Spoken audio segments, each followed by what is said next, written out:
Hi, everybody. Thank you, Luca, Simona, and Cristina for hosting us here. I'm Giulio Colucci, partner of Colucci&Partners, a small studio in Tuscany that have a long story in school design. And today we are going to talk about a kindergarten that we opened 2 years ago in Cuneo. And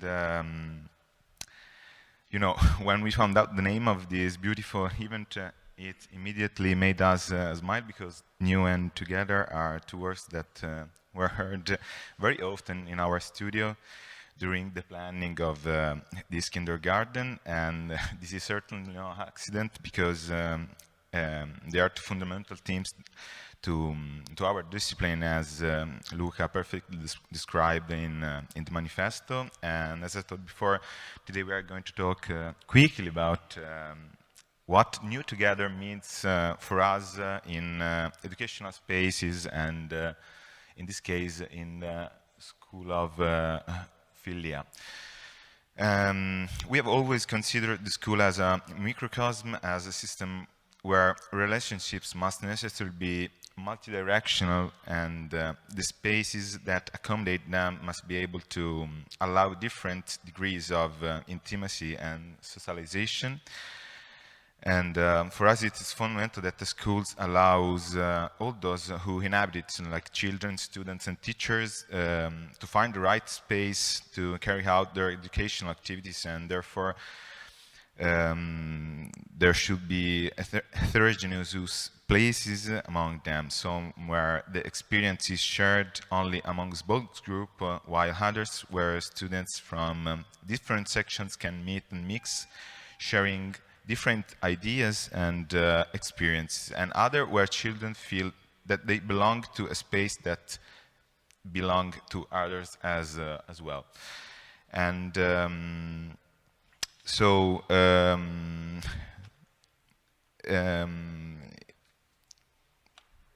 it's in place. It's in this kind of place that inside the classroom, tables became circular from teamwork, and students no longer only look toward the teacher, but toward the classroom too, the classmates too, and to share the moment of learning together.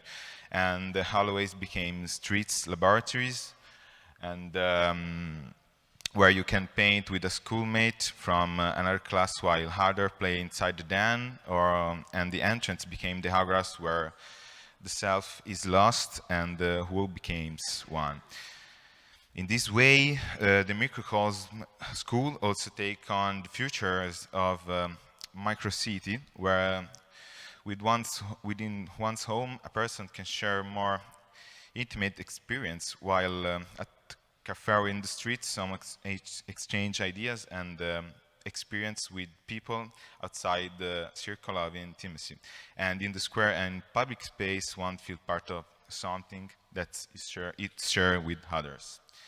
So educating children in this different moment of sharings allows us to project them toward what will be the dynamics of an adult social life, and it is therefore essential to design increasingly flexible space that allows us to no longer have a dichotomous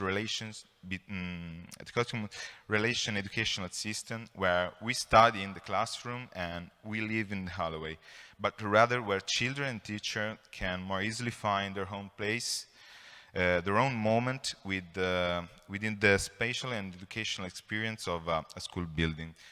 So our intent is no longer to create a binary, either black or white spatial system where you are either in the classroom or outside of it, but rather to define a space made up of many shades of color, as in a rainbow, in which different hues can be distinguished, but the dividing line between one and the other can never be found, in which the inhabitant of the school space find their color in the field is most their own. To do so, there is a need for the learning moment to no longer be encapsulated within classroom, but to spread out and embrace the whole space of school. So what does the new together means to us in this case in a teaching space. It has been able to give different possibility to social relationship to find their own place according to their nature, where the various special and didactic solutions compared to the old school model allow children and teachers to grow up by sharing a space that will feel is their home. Thank you.